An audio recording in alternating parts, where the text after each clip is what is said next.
when caliphate exists on the precepts of justice, consideration for the rights of others, and an overall deep will for peace, as defined by the Quran and the Prophet himself, then caliphate has the ability to serve as a grand force for good in the world.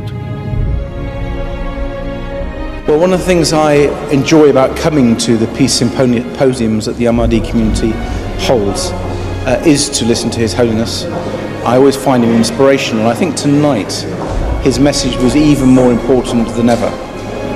And I felt the way that he talked about the threat of ISIS in Iraq and Syria, and the way he showed that ISIS has nothing to do with the faith of Islam, I thought was extremely persuasive.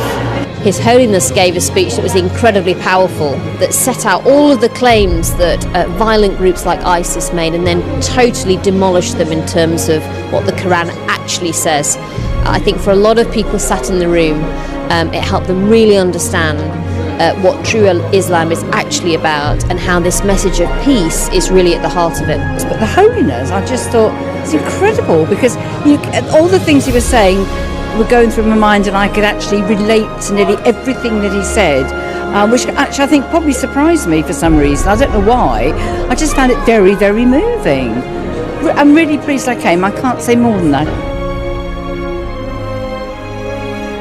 He is known by world leaders for his humanitarian efforts and his mission for world peace, anchored by his famous slogan of love for all, hatred for none.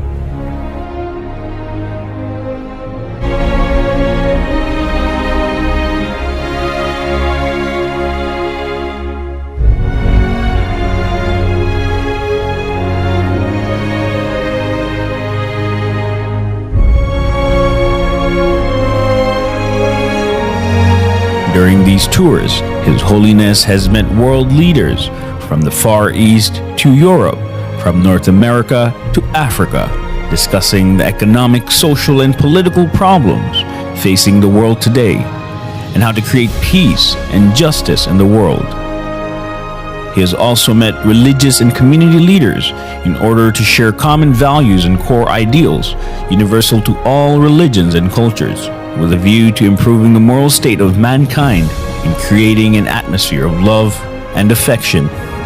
From young to old, he compassionately listens to the ordinary man, regardless of race, color, or religion. He has personally initiated social projects and schemes to alleviate poverty and human suffering. His concern is not just about the well-being and moral state of the members of the Ahmadiyya community, but of the great human suffering of mankind at large. And it is an honor to welcome you, Your Holiness. Your leadership has made you a figure of global prominence, and you have become a guide for millions of Muslims worldwide. Your Holiness, it is undoubtedly a reflection of the blessing that you bring to this capital. I want to express gratitude for the privilege of appearing here in front of Your Holiness and this assemblage. We're really honored you're here. I was saying earlier that you brought the House and the Senate together. We should have you here more often, and we're grateful. I would like to pay an additional tribute to the work being done by Ahmadis in raising standards in Africa, and particularly in education. All the events you go to, you will seldom see the golden key presented. Today you will see the golden key presented to you, Your Holiness. I've seen 4 keys to the city given out in my 12 years as a city council member, and this is a very special honor indeed that is reserved for the most special of visitors. This hand shook the hand of His Holiness. I was just thrilled. Today, this man, Mirza Masroor Ahmad, worldwide head of the Ahmadiyya Muslim community, is the Caliph of Islam.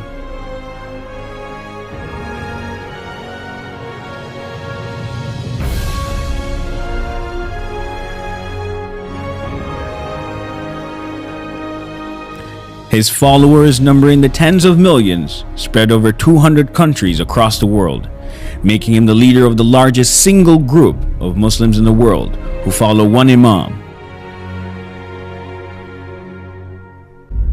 the Caliph, who has spoken at Capitol Hill, the British Parliament, the European Parliament, and has held court with dozens of world leaders, is celebrated as a champion of peace by leaders across the world.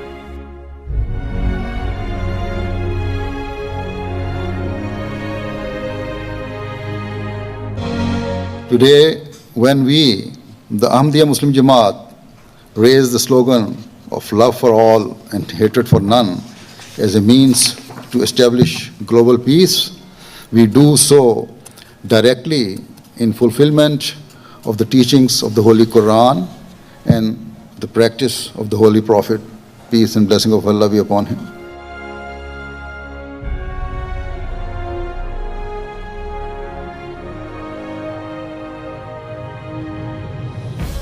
I will, God willing, always continue to carry out my task and my responsibilities of promoting peace, tolerance, justice, and compassion to the corners of the world.